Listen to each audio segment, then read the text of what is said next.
Hey, YouTube. Sometimes you can hear what I said before I press go live. Hey, YouTube. It's the end of the world. We may be going into nuclear Armageddon. The title of this show is not hyperbole, but sometimes it will be. I just have to warn you about that, about the titles for these shows. The titles of the shows sometimes might be used ironically or sometimes hyperbolically. And sometimes it's just a joke. Like when I said the world was going to end September 24th. I didn't mean that. I said sources say. But then Jelena told me, you know that September 24th thing? I wouldn't have been able to, in good conscience, run with that headline if I had known the guy had debunked himself. So what were people thinking? What are people thinking with these crazy conspiracy theories?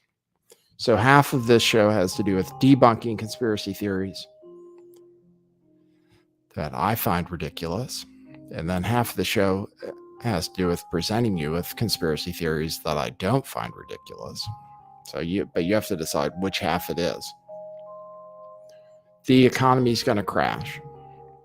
Like we may be entering the worst financial situations of all time ever, all because of the Fed. And if it wasn't for them, we wouldn't have these problems. We wouldn't experience the crash that we're about to experience. So as far as end of the world prophecies, if that's what you're looking for, I can deliver on that. I can't go along with crazy dates or QAnon stuff, but I can tell you that I do believe that there will be a reset. And I believe that every day we grow closer to that time. And I believe that we are actually experiencing right now shit hitting the fan, basically. So I'll see what I can show you to just show you what I'm thinking. And then you can decide what you want to do. And then you can decide if you want to try to profit off of it. Because on this show, I do talk about ways to do that. I believe that it's a show about predicting the future in some ways, right? We try to tell you what's going to happen next. And if you can predict the future, people who can predict the future should be able to make money doing it. And so people who have a lot of money are maybe good at predicting the future. Maybe this is like a theory I'm working on. So I just think, oh, okay. Like if they've shown that they understand that they predicted the future once before, like Elon Musk, somehow he has figured it. He knew how to predict the future. Now he figured out how to get into industries that the government was going to subsidize in the future. Like Elon Musk, when he started building electric cars, did he know that they were going to mandate them? Like, how did he know? Because if other people knew that, then they would have been building electric cars too. Wouldn't have just been him. If they knew in the future the government was going to say, oh, you have to drive one of those. So imagine having the foresight to figure that out. But I don't know. Maybe he's lucky. Maybe he's connected. Maybe there is no such thing as merit. Maybe it's because he's friends with Ghislaine Maxwell. Maybe he's not that smart. But I've seen one of his rockets land. I was skeptical, at one time. We can say the show started. How's everybody doing? It's Tuesday. It's the end of September. This is traditionally around the time when people predict the world is going to end. Because when I saw the September 24th date that was going off last week, I was like, oh, I've seen this before. Because I remember other years when they predicted September 27th one year. I remember it clearly. because I was alive and I was looking at conspiracy theories back then. See, I feel like sometimes I've seen too much. I've seen too many conspiracy theories. I've seen too many things not come to fruition. Does that mean what I believe is not going to come to fruition? Because actually, as a matter of fact, my predicting prowess is sometimes perfect. Like I said, gas prices were going to go down when they were still really high, and they did go down. I said we're going to have deflation, and actually we are gonna. I said we would have inflation way before. I said we already had it way before they started saying we had inflation, because we did. But I also said the stock market was going to crash. And it hasn't really yet. It hasn't yet, but it really is in the process of it. And you could be short stocks. I mean, what are you going to do? What are you going to do if you think the world is going to end? That's what I'm just suggesting to you. Like, if you know something other people don't know, like if you really do, figure out how you can capitalize on that. If you know shit's hitting the fan, then you want to be the guy that buys puts on the S&P or something, or whatever it is. Like, then you can become famous, like Michael Burry, the Big Short guy, who knew the housing market was going to bust. Well, I can tell you that housing prices are going to go down. I can tell you, and that I'll explain to you in a way you'll easily understand. They're really going to go down. Numbers came out that said in July they went down the fastest they've ever gone down. But it's just the beginning. With you guys don't follow the bond market probably, but the bond market, it's the biggest one apparently. It's not going well the last few days. The stock market's not really that bad the last few days. It's been down a lot, as much as like apparently this time period we had 5 days where the S&P was down 0.75% at least, and that's only happened historically like 3 times. So we're in a unique time. I mean, shit is down, but we haven't had any banks fail yet, and we're going to get there. It's coming. It could be really soon. I just don't know. I've said it before. It's an apocalyptic show, so we'll see. Maybe we'll make it through the week okay. But eventually something bad is going to happen. And like what I was expecting to happen, it seems like there are signs that is happening, which is basically that there will be a credit crisis of some sort. So, and that be because people don't want to buy debt anymore. Because we have a system that relies entirely on credit for everything, because it can't work without more credit all the time, more debt all the time. We have a system that's based on that, and now we're taking it away. And they're going to stop creating it, and that's going to cause a massive contraction and dislocation. And then you have to ask, what does the Fed do then? And the answer probably, because there are different solutions. Basically, they know they fucked up. The Fed does. Like, they know now. They're not going to say, oh, we fucked up, so we're going to crash the economy to make up for our mistake. But that's what they're doing. They're people said, like Ron Paul, it's always correct, said, if you print money, then you'll have inflation. That's what some crazy conspiracy theorists think. All right. There are these conspiracy theories, Austrian economists, that think if you print money, it creates inflation. There are other people like modern monetary theorists, people like Paul Krugman, and that think, oh, no, you can just print money. And that inflation is caused by greedy corporations. In any case, the Fed knows. They're like, oh, we printed too much money, so now we need to take some of it away. and crash the economy. Basically, they said it. Pain is coming. Jerome Powell said there's going to be pain. When you hear that, you have to think, okay, there's probably going to be pain. And it's probably a good time to sell things that are going to get into pain, like businesses and stuff that have profits. Probably profits are going to go down.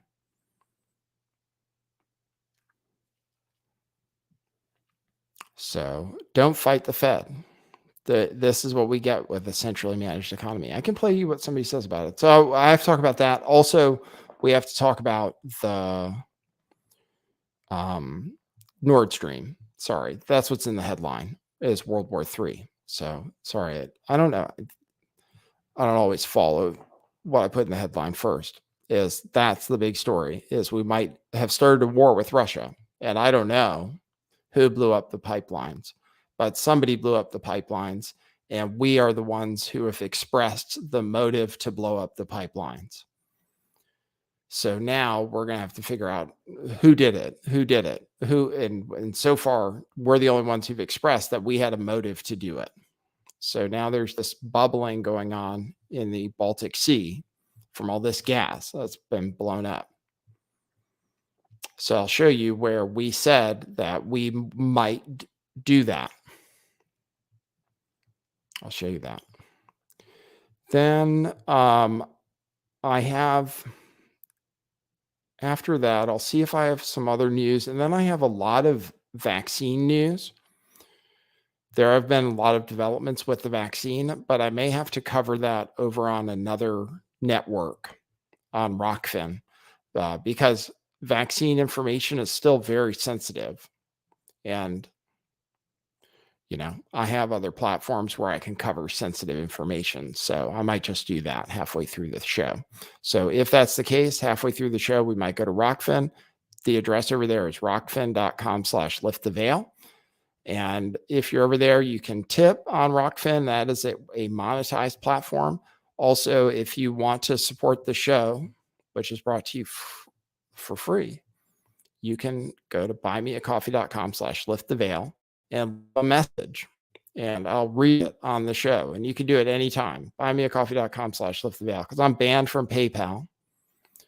So I have this other thing, which helps the continuation of this kind of programming.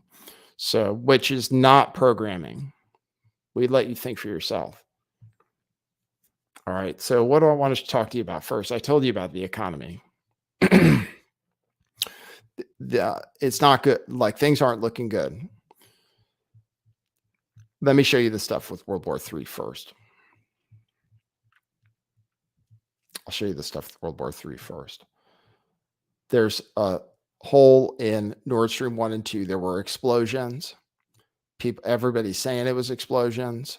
Everybody's saying it wasn't an accident. Somebody's to blame. We're kind of saying it was Russia, but this is where Biden spoke about it before. So I have that. Make sure the volume's good. Here is the man, Joe Biden, talking about it. Let me answer the first question first. If Russia invades, that means tanks or troops crossing the border of Ukraine again. Then there will be no longer a Nord Stream 2. We will bring an end to it.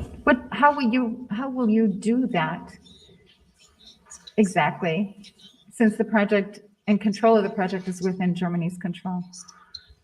We will, I promise you, we'll be able to do it. Let me answer this. And for people listening to the podcast, he's got a smile on his face, like he knows something. He's got a look on his face like he knows something that you don't know. So it does seem like he did say that they would, if Russia invaded Ukraine, which they did, then we'd make sure that Nord Stream was finished. And now it is. Maybe. We don't know how much it costs to fix or anything. Then did we just follow through on what we promised? That's the question. So what are they going to say on Russian TV? I mean, that's what I want to know. Everybody's sharing this information that I'm putting out to you. People are aware of on Twitter, which is where a lot of people get information. People are sharing this information. So there are Americans who are hearing right now that America might have sabotaged the Nord Stream 1 and Nord Stream 2 pipelines, which would be an act of war against a nuclear armed power, being Russia, right? So that's really, really serious. Really serious. It's really serious if the news in Russia start saying that it was the United States, then we got problems. And then look for the news over here. If the news over here starts saying, oh, Russia did a false flag to blame it on us so they could do something to us, look for that narrative.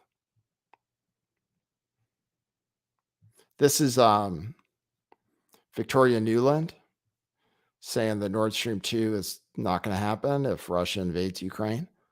So this is another U.S. official talking about it. With regard to Nord Stream 2, we continue to have very strong and clear conversations with our German allies, and I want to be clear with you today. If Russia invades Ukraine, one way or another, Nord Stream 2 will not move forward. With regard to Nord Stream, so it's like really definitive. The American government more than once definitively said before the invasion of Ukraine that if there was an invasion of Ukraine by Russia, that Nord Stream would get shut down. And now there's like seismographs. There's a report in a German newspaper, Spiegel, that says that the CIA told Germany there might be an attack. So that's a story that's out there. The CIA warned the German government there might be an attack. According to Spiegel information, there were already indications of this from the USA in advance. So, Danish government says it's not an accident. There's a Polish defense minister who says, "Thank you, USA," with a picture of the pipeline or the bubbles. It's just like a sauna, basically, is what it looks like in the middle of the sea there. Like a sauna of natural gas bubbles. So I wonder if I guess you don't want to catch on fire. That would be bad.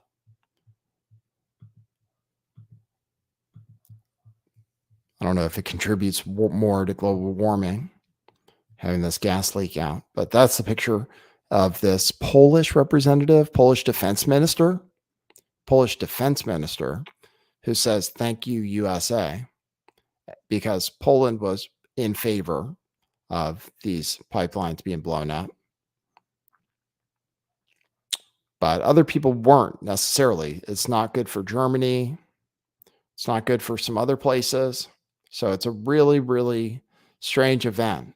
If the United States really did it, then you have to think that they really did it on purpose and that they thought through the consequences of it. And I don't know what Russia, Russia theoretically has the capability to nuke us. I don't think they would do that because they would get nuked back. But what else could Russia do to us?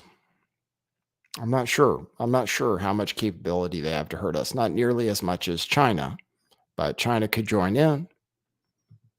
If Russia says that this pipeline bombing was a U.S. act of war against them, then there's no telling what they might justify.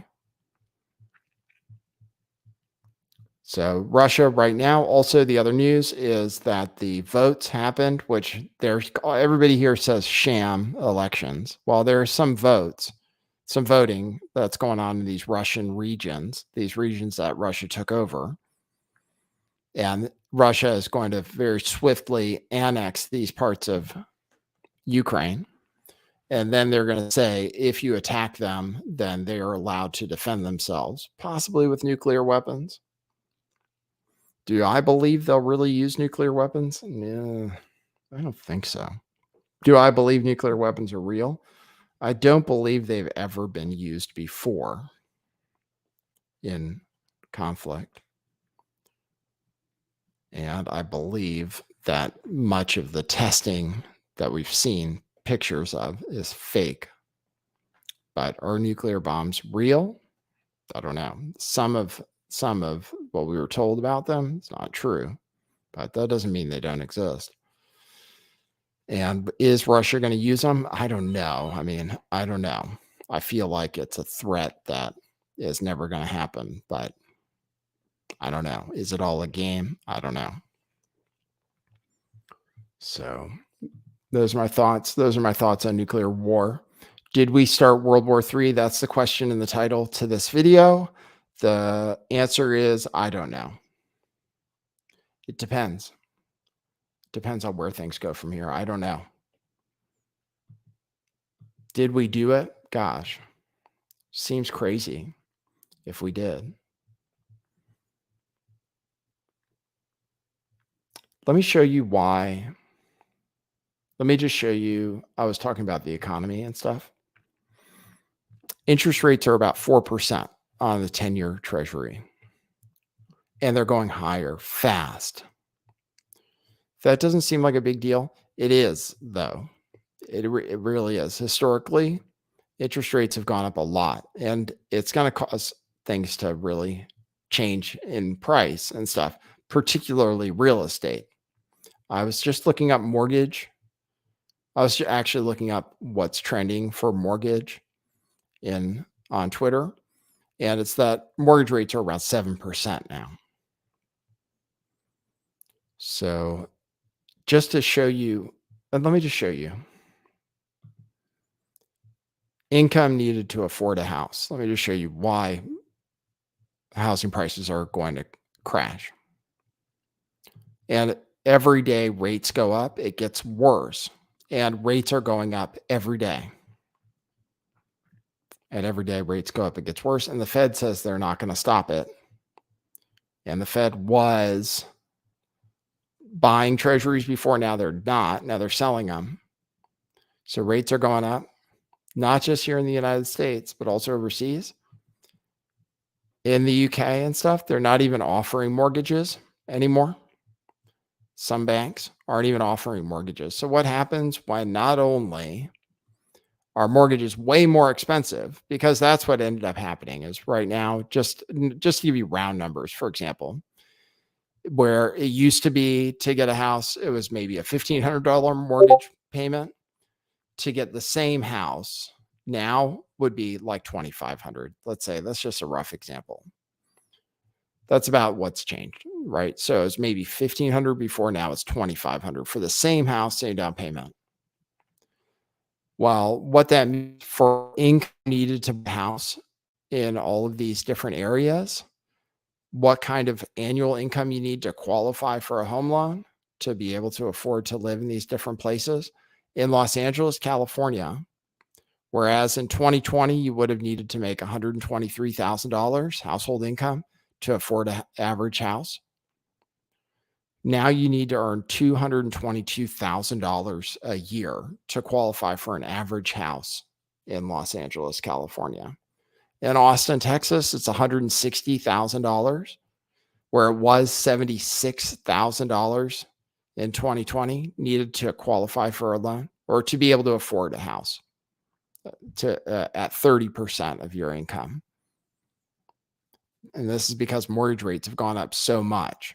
So if you're in a house now, and in America, we have fixed mortgages mostly ever since the crisis and stuff. Nobody does variable mortgages. In other places, they do have variable mortgages. Like way more than us. We have hardly any variable mortgages. Other places, they do have variable mortgages, and rates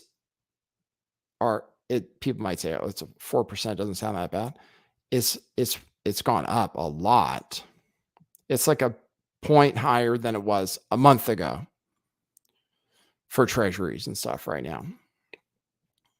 And compared to the beginning of this year, rates were about 0. And now they're 4. So just think of it in terms of like percentage increase from 0 to 0.25%. Now the Fed funds rate is 3%. So it's 1,000, So this is why housing has to come down. It's not possible. It has to come down. And every day that rates go up, it gets worse. And the Fed says they're not going to do anything to bring rates down again. People need to buy treasuries to stay down. If people don't want to buy treasuries, what happens next? That's what I'm proposing is one of these days, might be this week, coming up, one of these days, people are going to go on strike and they're not going to want to buy anything for any rate. This is what I'm watching for, if you want to know. The rates are going to go up so fast that it's like the system broke, basically. Either in high yield, could be in treasuries, but it could be in high yield debt. It could be in corporate debt, some debt market. Buyers are going to say, I don't want any more of this paper. And they're going to say, I don't care what rate you give me because it's too risky. And the credit markets are going to freeze somewhere. Then what happens after that? So when that happens, shit's going to hit the fan. Banks are going to go up under. Credit Suisse is already looking pretty bad. If you're looking for the bank that's going to fail, Credit Suisse is looking pretty bad. Somebody's going to fail. Shit's going to crash. And the Fed is going to have a decision to make at that point, which is, okay, what do? We said we're not going to print any more money, but there's a crisis. And they're going to print again, because that's the only thing they know how to, that's the only thing they can do. So eventually the long and short of it is they're going to have a decision to make between fighting inflation and the economy crashing. And instead of the economy crashing, they're going to print money probably. And that's when it's going to be probably really good to have things that will go up when the government starts printing money again, like probably cryptocurrency, silver and gold, etc. But until then, all bets are off. Shit could get crazy. I'll play you what somebody said. We played this. This is somebody on CNBC who gets it right.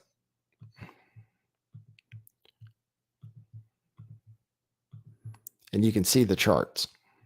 That's this chart for 10 years. Okay. You'll see. As you've been watching the bond markets for a very long time.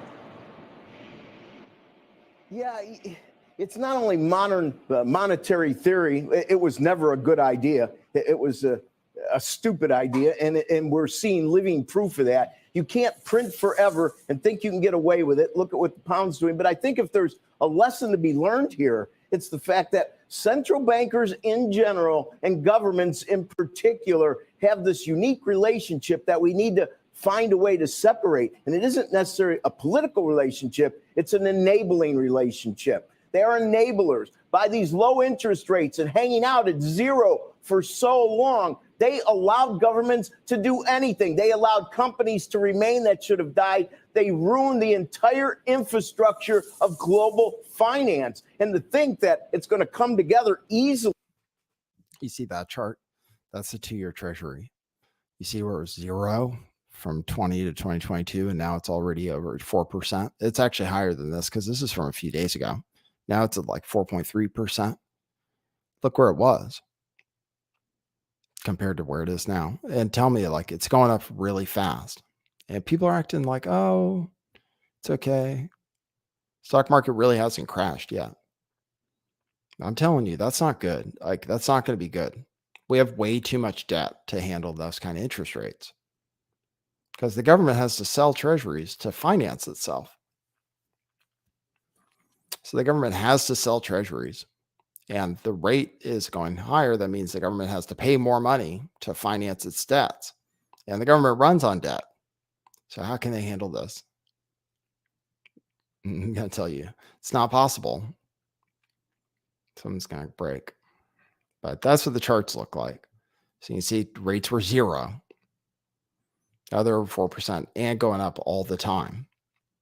Or if central banks have any plan, there is no way to put this Humpty Dumpty back together. There needs to be lots of financial destruction first, and from that, the Arizona will rise. The best fertilizer for the global economy right now is for all of these issues, whether it's foreign exchange, government debt, corporates, all of these financial instruments have to be pushed down to some level that represents true risk to value returns versus the pie in the sky valuations and returns that many were getting with virtually no risk.